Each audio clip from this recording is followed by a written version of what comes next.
Okay.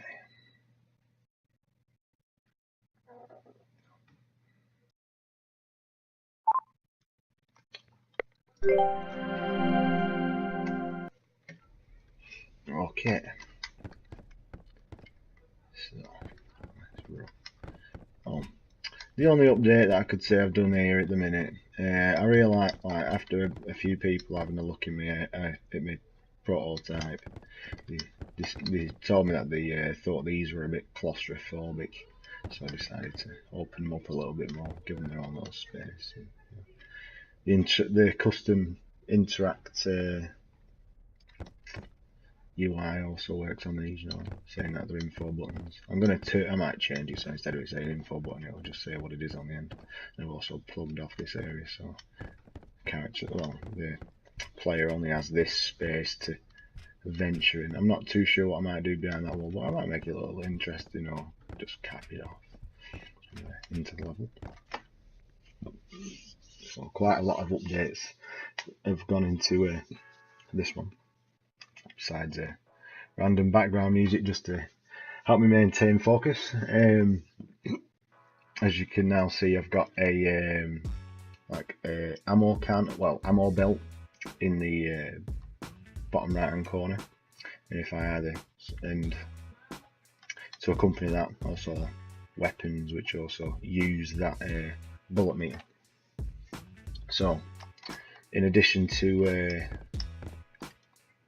that, guns are added, as you can see. If I use the scroll wheel, it will then change the weapon. The current weapons which I've given the character so far is only a pistol, an assault rifle and a shotgun, so we can only use those two, and when you cycle between them, it'll automatically change which bullets will be used. As you can see, it's just the assault rifle and pistol both use bullets, whereas the shotgun would use shells.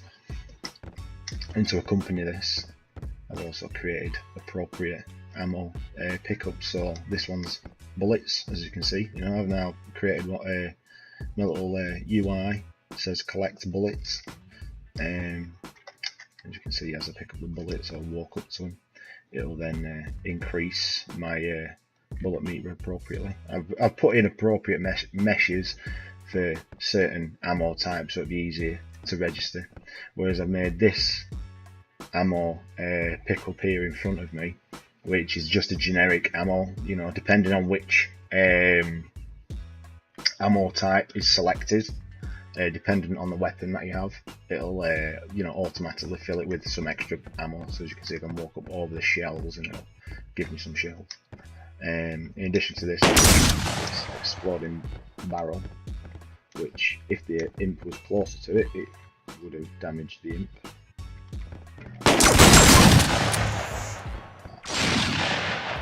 Still got to sort out the damage on that. Another thing, as I've now leveled up, you can now see there's a level up indicator, so at least then, even if there's an overspill of XP, that shows, and then it progresses for the rest of the meter. So the skip is avoided because the user is much more focused on that icon, that level up icon, rather than the level up bar above it. In addition to this, I've now got shootable glass. I can damage it or shoot it and it'll shatter. And also, if I shoot this exploding barrel here, I'll swap to pistol. I'll also destroy it, as you can see, and make a little sound and disintegrate. Another thing, as you may have noticed, I've now got full aim space with my character, so no matter what, I lock up and shoot appropriately. You also see there's decals appearing whenever they hit objects. I plan to put in like little gunshots, so it looks like it's been hit by ammo.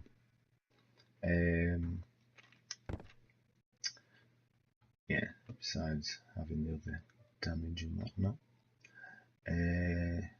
one thing that I failed to mention at the beginning, which I'll show now because I can. Go into my maps. When you begin, you should see it come up at the top of the screen saying like the name of the map. It'll actually take the original name of the map that I've got in my browser and display it at the top. You know, it'll call it Arctic Base at the top, as you can see, Arctic Base, and then your objective pops off. You know, another major thing you may have noticed, there is quite a major UI change. You know, I've tried consolidating all the main information for the character, you know, so their health and experience, like the health and stamina, which I'm yet to implement, as well as the credits and their enemies taken out, and then the level on the other side, so that they can manage that on the opposite side, and then the bullets in the bottom right hand corner, so that you can, you know, so I'm trying to keep everything in the corner so that the player can focus as much as they can on the centre. And if I pause it, you know, it'll also move out. Another thing that I added, now although it's paused in game, I've let the music carry on in the background, because I've noticed they do that in Fallout games. You know, when the guy puts his Pip-Boy up on his arm, he's in a menu, but there's still music going on in the background. You know, just so it's not so delayed. You know, so the character still, so the player still has something to interact with. Yeah, just walk into that and destroy it. Another thing which I've also added in, I've now made the doors automatic, so I don't have to press anything, and if they're already open, I can just literally walk into it and it automatically opens it. Yeah, and here are the extra, you know, ammo pickups that I said. So, you know, the custom dynamic UI at the top, you know, change it so it says shells. You know, it just gets the display name of the object, puts that in, and then does that appropriately. And the last two videos I messed up this part. I actually fixed this bug, so I could pick up everything. And in addition to this, the multi-switch, well, the switch ladder, if you walk up to it now and press interact, it will actually come up with an extra subtitle telling you to activate the nearby switch in order to activate it. Now let's kill this guy. Let's swap to the assault rifle. Jeez, took quite a big hit then. Your first DNA strand.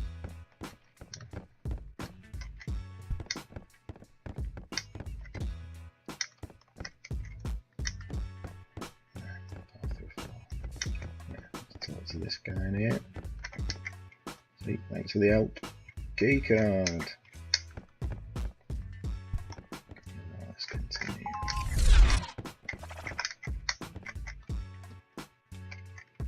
Now there's something very special that I've made in here.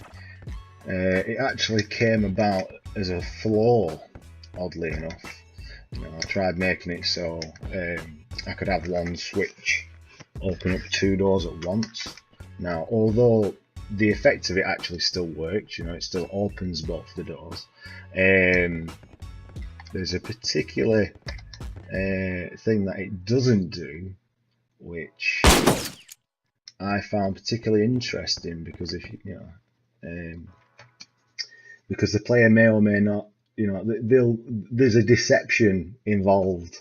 You know, it opens both doors, but only one is signified to show that it's open, where the other isn't, which I'll get around to in just a moment. And how much more satisfying is that?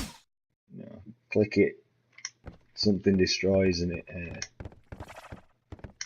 breaks off.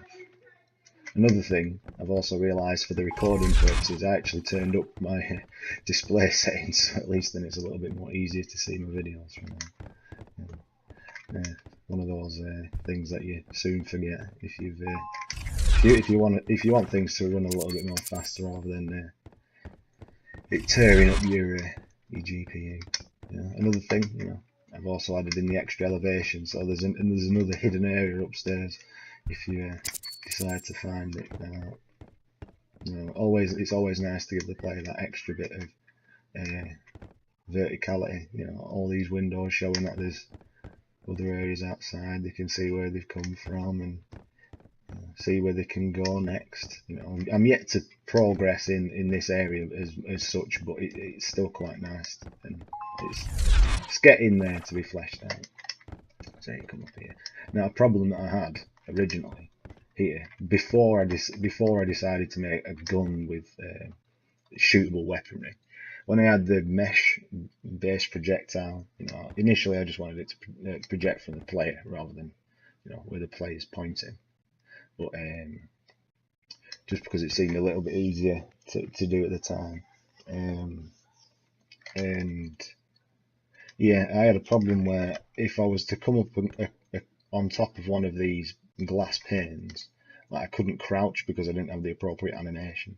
So I couldn't actually interact with it to break it. Whereas now, you know, because I've got the ability to crouch, I can either, I'll actually go off the edge. So I'll crouch. Right, it'll destroy him. Yeah. Just because they have an impulse, they also destroy whatever's neighbouring to them. So yeah, this is the door that I'm on about. This door, see, it signifies that it's been opened, and it opens as such. But the door in front of you, although it has red lights, after opening that switch, it actually opens. And then in here, you know, there's a further switch. Now, if you see, there's a little hidden ladder there. If you go up here, interact with that switch. You know, this is where you'll find some secret collectible, and then people might just be misguided and think, oh yeah, I found the object, rather than thinking, oh, there's a switch to something. But then they might question where the switch is and what it's doing. So that is my whole. You know, they're always questioning the player rather than just knowing it directly. You know, rather than just giving them a straightforward set of rules. It's like, well, you know, there's parts where you can be deceived. You know, the secrets are very, you know, very fun to find, and some could be quite cryptic in the end. But that is the most recent update as of yet. So I'll return back to my main menu, and until next time.